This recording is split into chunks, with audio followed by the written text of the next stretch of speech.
I am going to call the meeting to order. I'm now calling the Executive Committee meeting to order. As a reminder, this meeting is being held as a virtual meeting with members of the committee participating remotely. In addition, the meeting is being streamed live on the TRCA website. Please be mindful, there's a 30-second delay with the live stream, and I respectfully ask that discussions not be held from the time the clerk confirms we're recording until a call to order has taken place, as conversations are picked up by the recording. Electronic devices which emit a sound should be turned off or otherwise set to vibrate or silent. I'd ask all the members to please ensure your computer microphone and sound are muted. I also want to remind members to please ensure your cameras are turned on. The clerk will now conduct attendance and call out the name of each member. Over to you, Madam Clerk.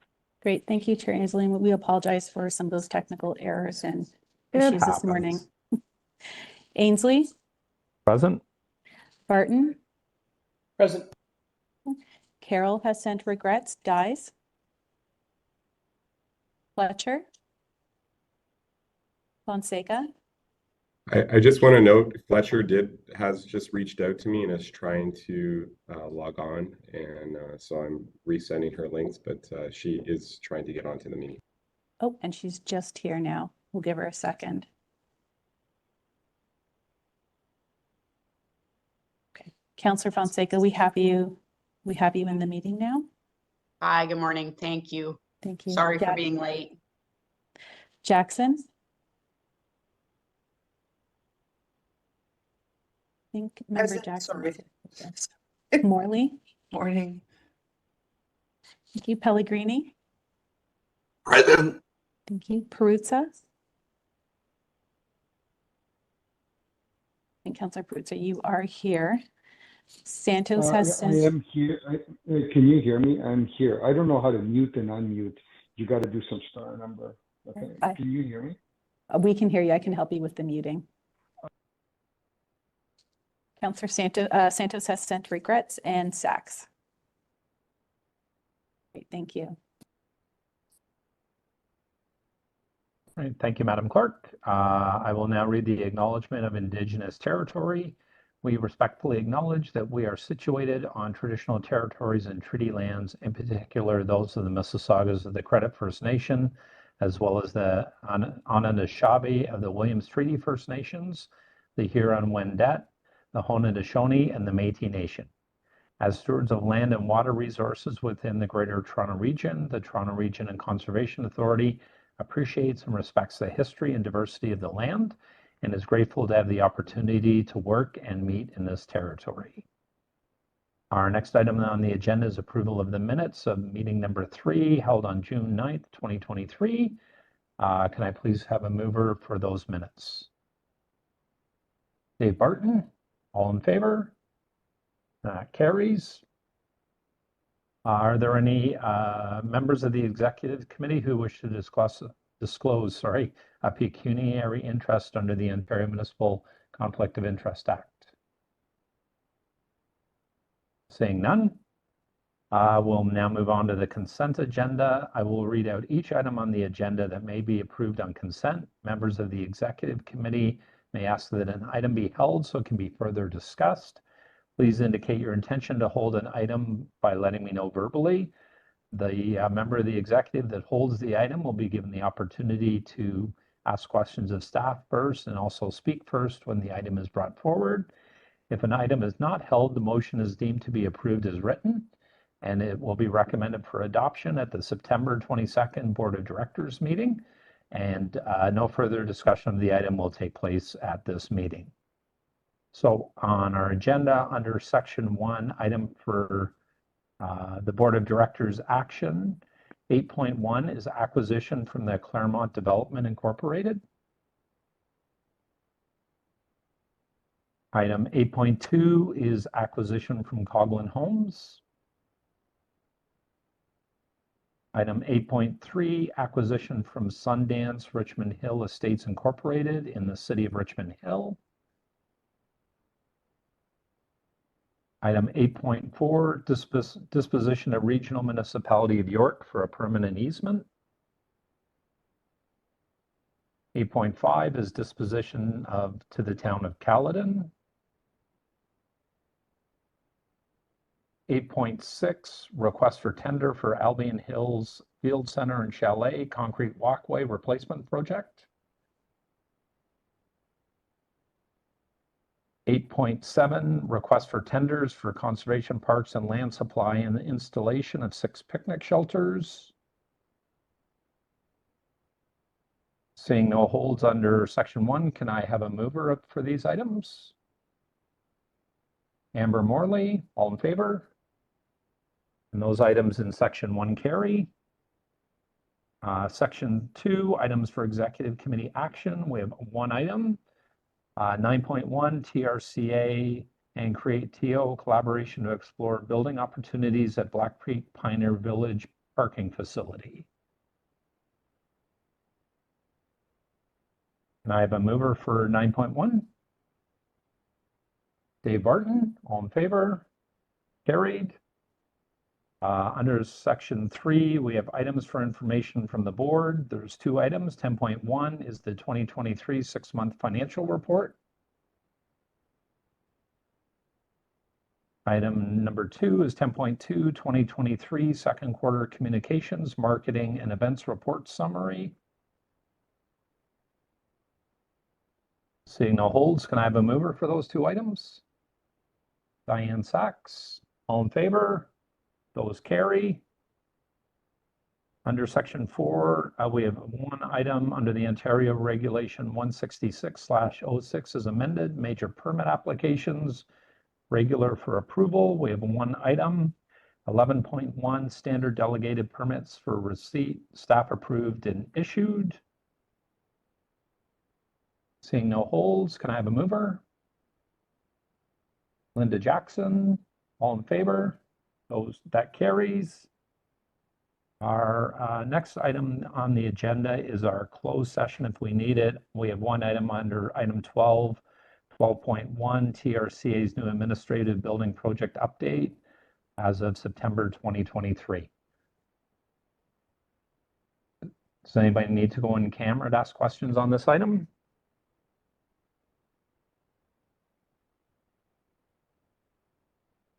Seeing none, any questions of staff and public on this item? Seeing none, can I have a mover for this item? Dave Barton, all in favor? That carries. And we do have an item of new business. So recognition of Councillor Shelley Carroll. On behalf of the Executive Committee, I would like to thank Councillor Shelley Carroll for over 4 years of commitment to the TRCA and the Executive Committee as a City of Toronto representative. This past summer, the City of Toronto amended their appointments to various committees and boards. Councillor Carroll, amongst her other roles, has been appointed as Chair of the Budget Committee. So I would like to congratulate Councillor Carroll. But with that, it's created a vacancy on the Executive Committee. So with this vacancy, an election for the open position will take place at the September 22nd Board of Directors meeting. So just to let everybody know, if they would like to, that will be taking place. The next meeting of our Executive Committee meeting is number 5, will be held virtually on October 6, 2023 at 9:30 a.m.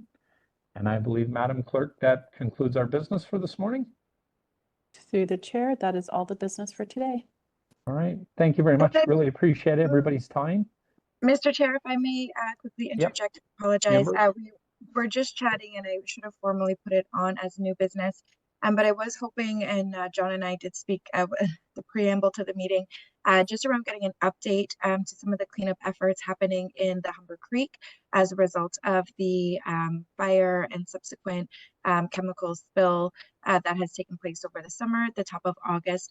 TRCA has been very involved. It's affected my ward and was just hoping to get a quick update from staff as a matter of new business on that item before we adjourn, if that's okay. Thank you. John, can I pass that over to you? Sure. Yeah, that's fine. Through the chair, happy to give a very high level one. We do have staff that are more directly involved in mineral Islam and Don Ford and others were very quick immediately.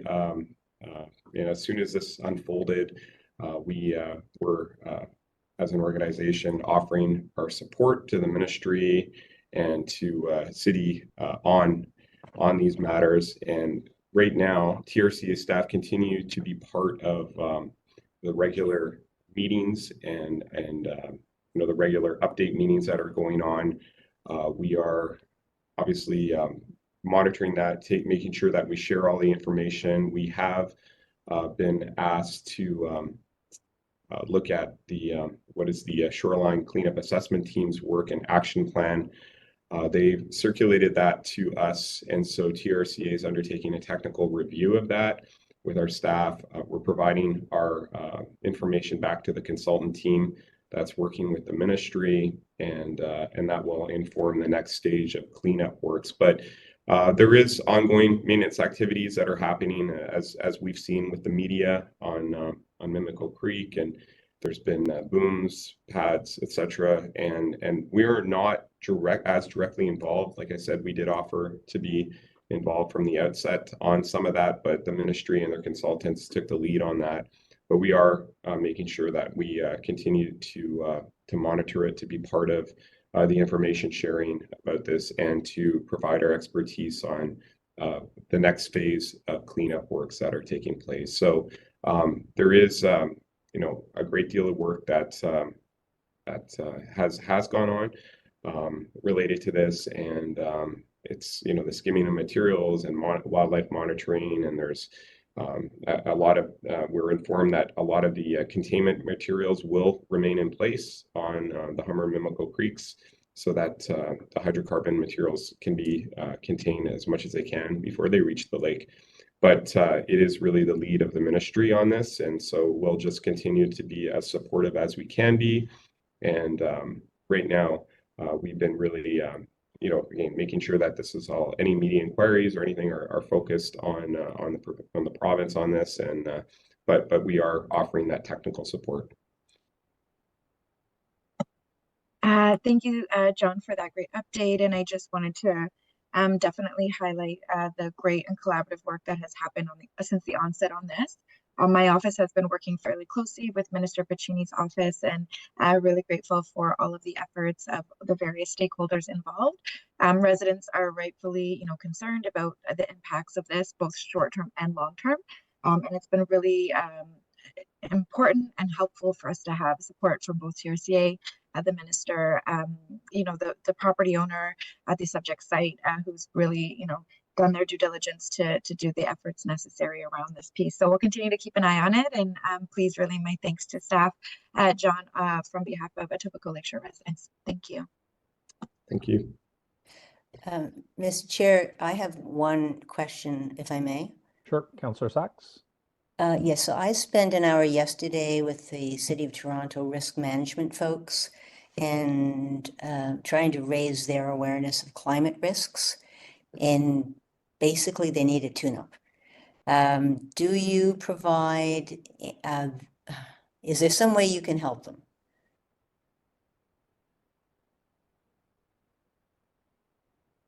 So through the chair, I mean, our team is very involved in a number of the actions that are taking place. So Transform TO, the whole project. I mean, we have different members of our senior team that are involved, and also related to the emergency management team, Samir and team members. I mean, we're very involved in that. So I guess we can continue to be part of those. I think that's probably our best value add, is being part of those city committees. I mean, we are sitting in them. We are working directly with them. We're providing our advice as needed, and there is a great deal of collaboration where we have the working meetings with the different divisions of the city, and working directly with the deputy city manager's offices.